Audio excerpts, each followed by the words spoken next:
Okay, just after I've introduced this American beech tree to you, I found something very interesting over here that affects American beech. And that is this. Wow, what perfect opportunity. Okay, these are beech blight aphids. And this is a colony, and right at the moment, now that I've shaken the branch, they're doing their little boogie-woogie dance. So people, and especially in the South, call these boogie-woogie aphids. And these insects feed on trees by attaching to the bark and putting a piercing and sucking mouth part into the stem of the tree and suck out the sap. Then they're covered by this woolly mass that's basically protective. And this behavior that you're witnessing right now is just basically a defensive behavior.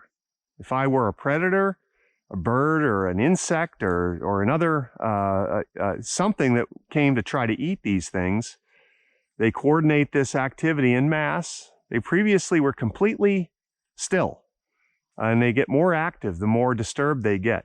So this is an anti-predator behavior to just sort of try to startle a predator and scare it away. It looks like one large organism that is, you know, reacting to your presence. And it's pretty creepy, okay, when you're here seeing it. All right, so these are beech blight aphids, and they're a real treat to see when you see them. Now, they are a pest of the tree.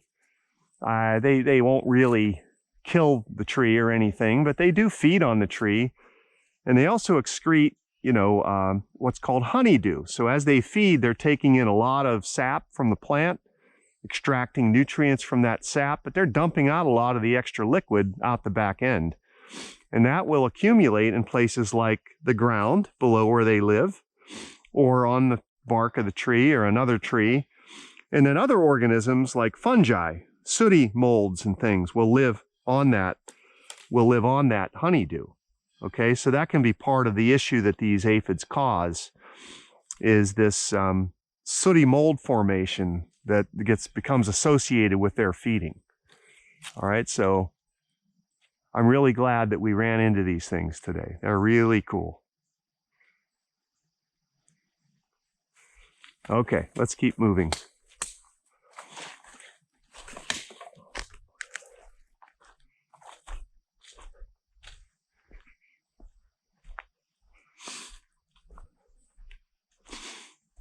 Oh, here we go. Speaking of fungi and organisms occupying dead wood, we have some mushrooms.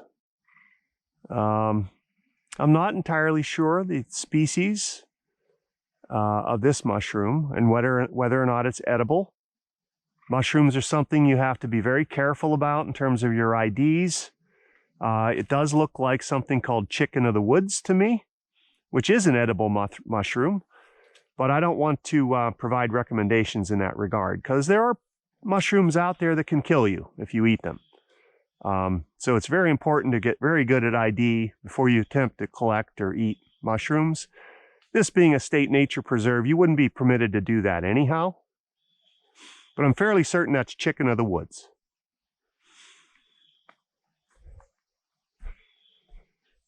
Generally with organisms, outside of that one, the brighter in color they are, if it's a fungus or an insect or a snake, brighter in color, yellow, red, orange, the more likely they are to be toxic, because those are warning colors that evolve along with the presence of the toxin that other organisms have learned to identify and know that that organism is toxic and to avoid it. All right, here's some of the other giant trees in Davey Woods include sugar maples. So here's a sugar maple. Okay, another really large tree. Dense foliage, casts a lot of shade. And I will feature sugar maples in some episodes in the late winter, early spring when I tap some, okay? To collect sap that I'll boil into maple syrup to show you that whole process. Okay, so this is the main species that we use in maple syrup production. Okay, so that's sugar maple. They also produce some of our most beautiful fall colors. They turn brilliant oranges and yellows and reds in some cases. And here's a young sugar maple just to show you what the leaf looks like. Okay, very characteristic sugar maple leaf.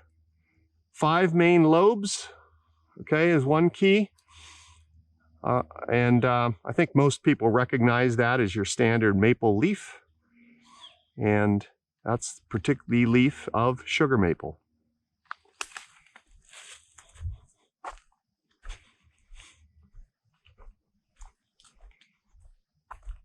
Here's a very old tip-up mound, all right? This is the soil that was brought up when that tree fell, and that's pretty far along in its decomposition process, so this happened a long time ago.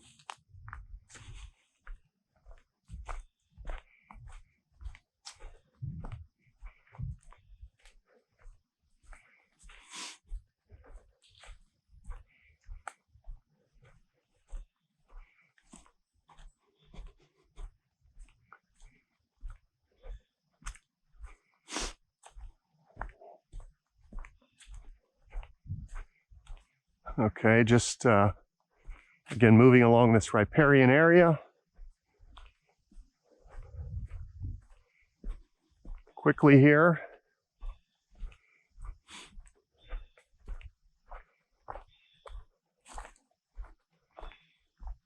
Okay, here's a tree I'd like to point out that's an exception to a lot of what I've been talking about today about emerald ash borer. If you look up at the canopy of this tree, you can see this is a living tree. It's not perfect, okay, but there's a lot of living branches up there with a fairly decent canopy. This is an ash tree, but it's a species of ash tree that's resistant, or at least avoids being attacked by emerald ash borer. So we're finding in some studies in my own lab that this tree, this species, is persisting in the face of that invasive beetle.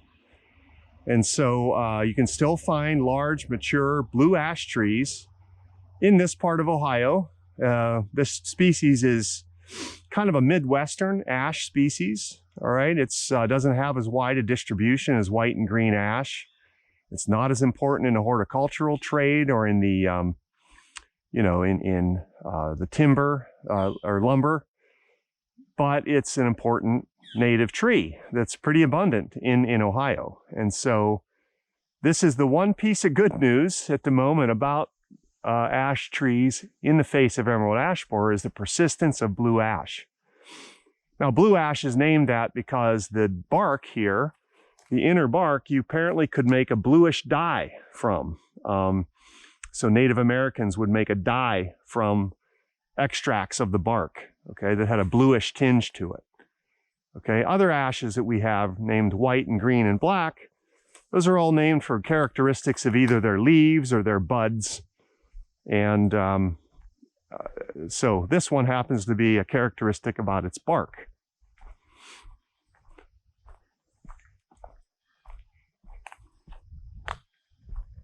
I was here basically alone. I do hear that there are a few other people joining me today in the background, which is good.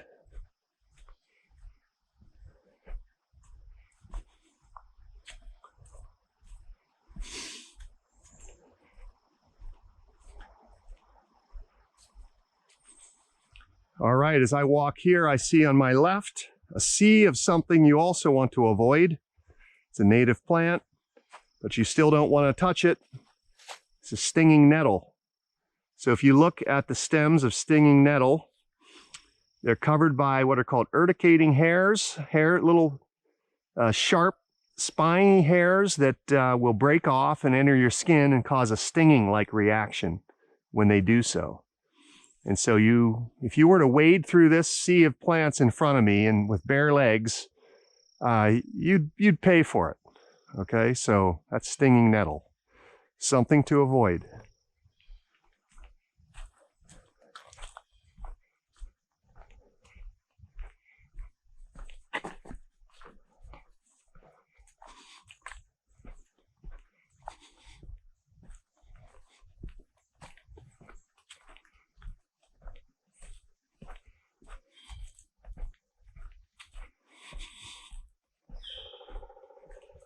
Okay, I hear a woodpecker in the distance. It was a pretty large one. It could be what's called a pileated woodpecker. We'll see if we see it.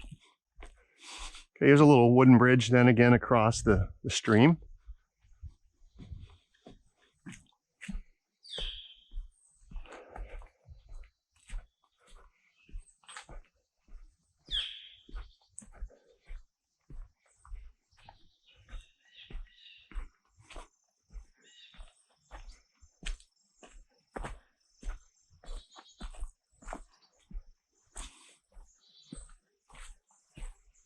Okay, we are soon going to ascend out of this riparian zone back up onto a drier ridge. The woodpecker in the background, if you can hear it.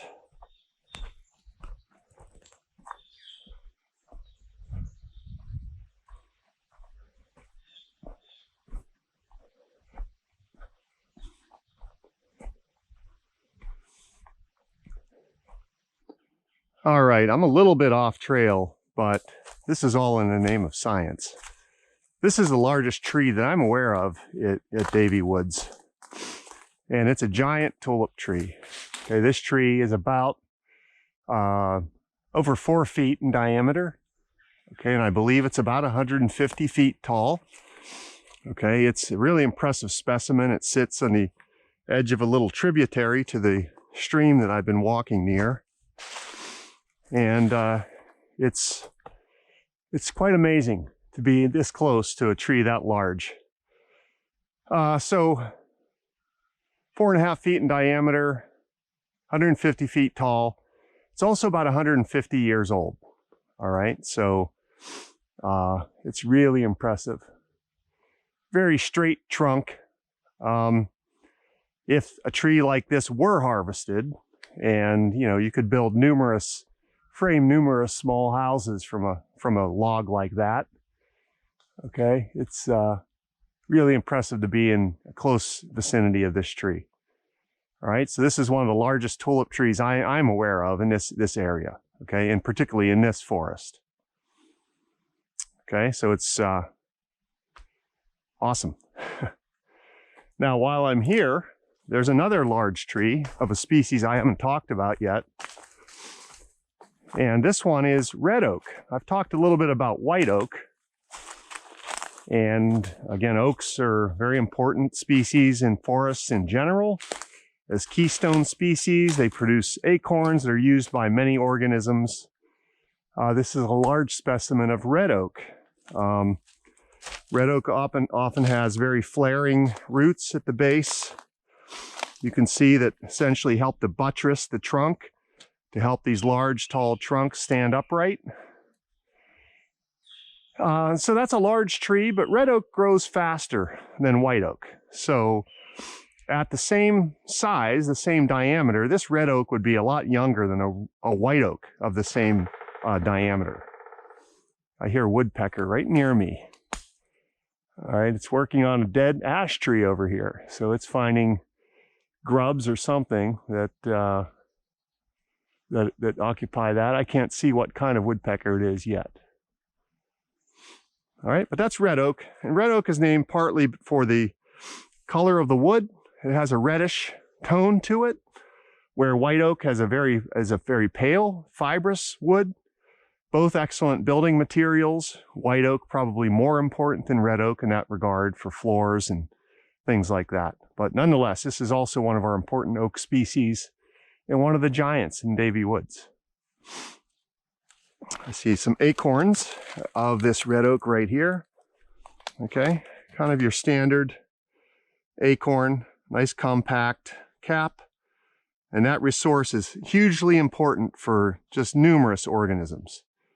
You can eat these too, all right? If you were to roast them and dry them and pound them into flour, you can make a nut flour out of these things. Okay, so acorns are very important food sources for Native Americans and also European colonists when they arrived.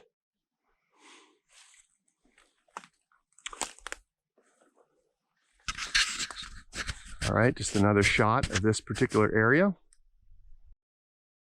I've been noticing as I've been walking that this is a big year for acorn production generally in these woods. So these oak trees that, like you can see in front of me here, there's a red oak here, there's a white oak over here, tend to produce acorns in cycles. They're very big years. They're followed by weaker years. And those big years we call mast years, or that the oak trees are masting. A lot of species will do this, all right? Why do they do that? Well, there's a lot of different explanations. One main thing would be that a year where there's massive seed production, it's maybe more likely that some seeds will get unnoticed by seed predators and survive and germinate and grow back into a tree, okay? So you sort of swamp your predators by producing millions of seeds in a particular year, followed by weaker years with fewer seeds produced. The fact that weaker years follow mast years is also an economic, there's also an economic cost to that. Seeds are expensive to make for a tree, and you know, they utilize a lot of resources to make that giant crop of seeds. So the following year, there can be fewer resources to go around to make seeds. So it takes a few years to recover, so to speak, from a big mast year.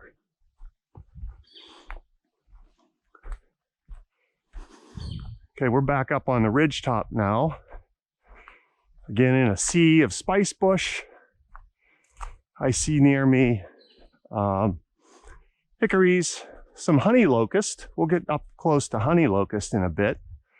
Point out some features of that. And now we're facing more northeast. Nice flat dirt, hard packed dirt trail. Again, lots of coarse woody debris, largely due to dead ash trees, like you see in front of me. Of course, in nature preserves, it's not a park. So these downed trees wouldn't be removed and cut up. The most the park manager would do is keep the trails open, because that's a natural part of cycles out here in the forest. So nature preserves, natural areas should look like this. They should look a little bit messy.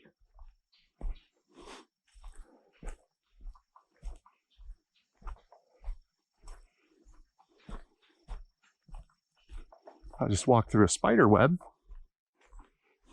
There are lots of spiders out right now. One example would be Microthena spiders.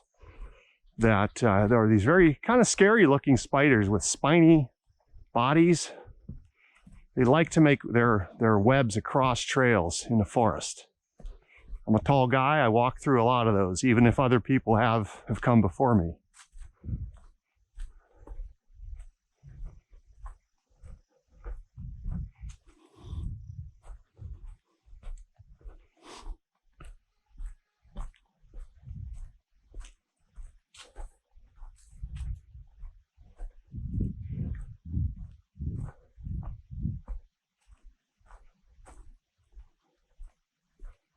All right, so soon we will encounter a part of this forest that was human occupied.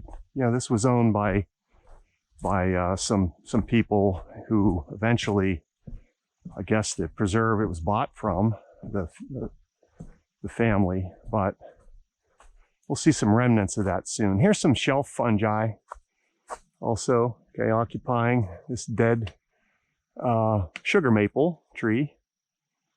I do not know the species of that.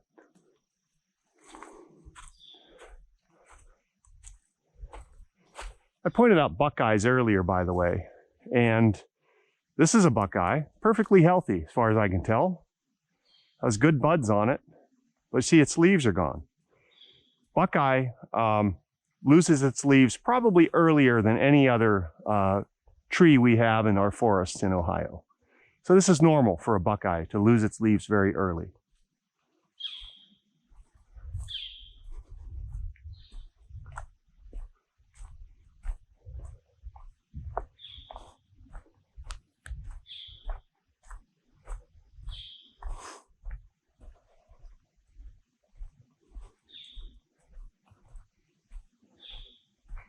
Beautiful day, nice breeze.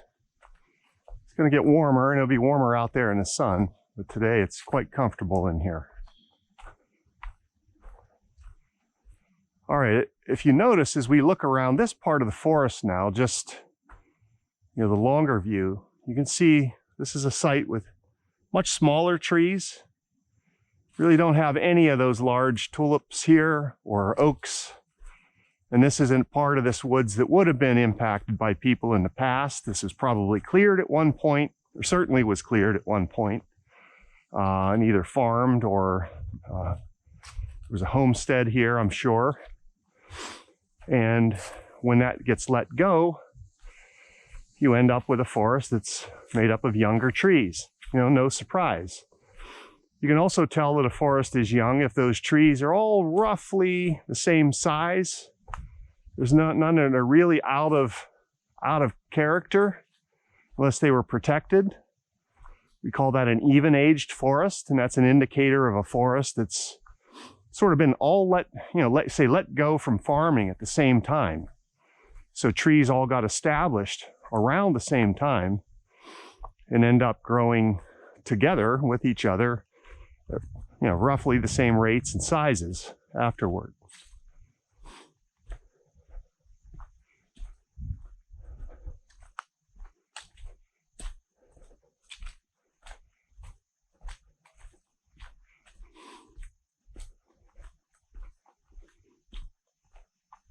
Okay, we're on a little narrow ridge. You can see it drops down to my left and to my right.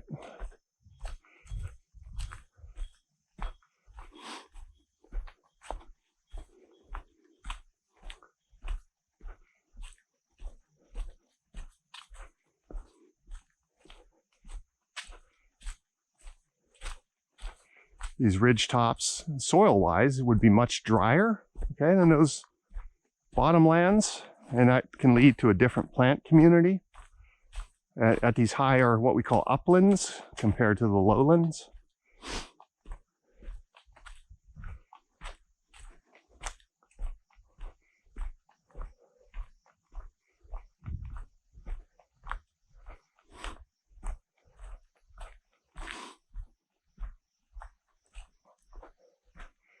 Okay, this is the site, talking a little bit about the family history of this area. Okay, this is a site that had a cemetery, Pence Family Cemetery. All right, so apparently the cemetery was established in 1836. All right. They purchased the property in 1817. All right, and they ran a sawmill, so that means they probably exploited this forest quite a bit, but obviously they didn't take everything out. But given the age of some of those trees, 150 years old, with some oaks that might be more like 300, some of those grew since this family owned this property, okay? Even the large trees that grow fast. But some were here, right, throughout the ownership by this family. Okay, and there's some old historic gravestones. Okay, I have dates of 1836, for example.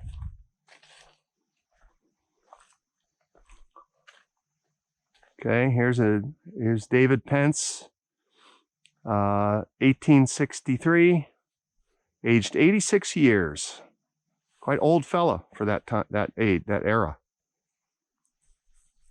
Interestingly, September 21st, that's tomorrow.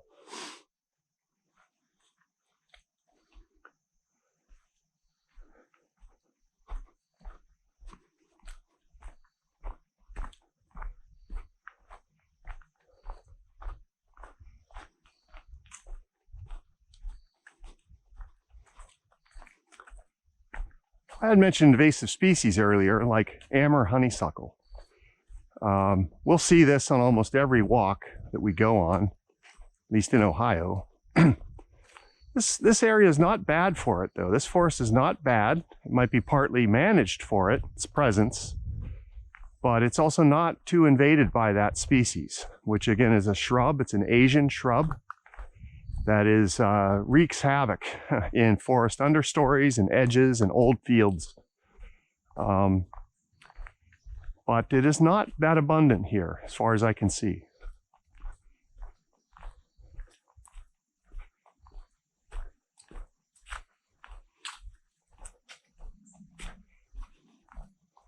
Certainly a lot of spice bush.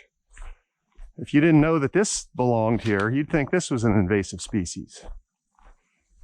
Okay, that's an interesting distinction. There's a lot of debate about that. You know, can native species be invasive or problematic?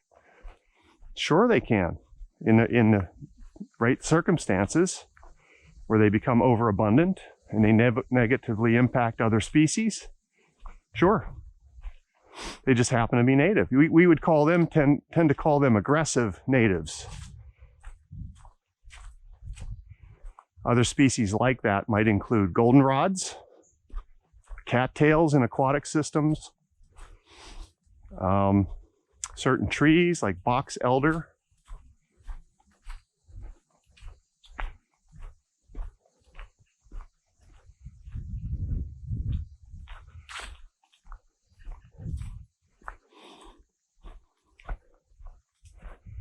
This site has a fairly intact understory as well, with tree seedlings and shrub seedlings. That's usually an indicator that deer are not a huge issue in an area. Of course, there are plenty of deer here, but where they are overabundant, the understory can almost become barren by their feeding. And that is a problem in nature preserves and parks throughout Ohio and plenty of other places.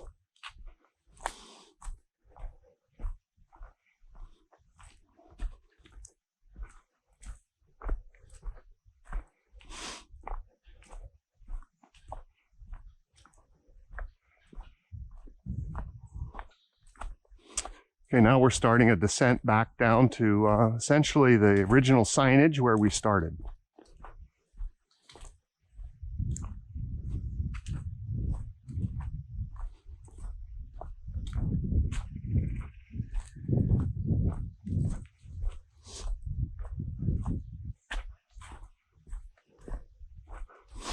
Coarse woody debris the whole way in this forest.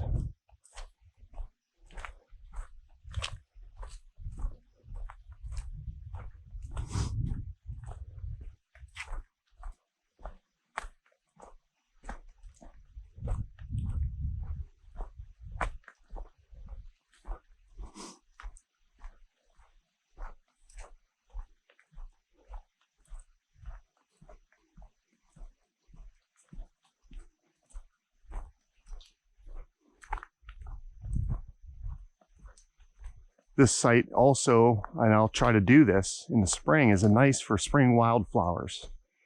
You come out here in late April, early May, the understory would be awash with spring wildflowers. And so we'll do that.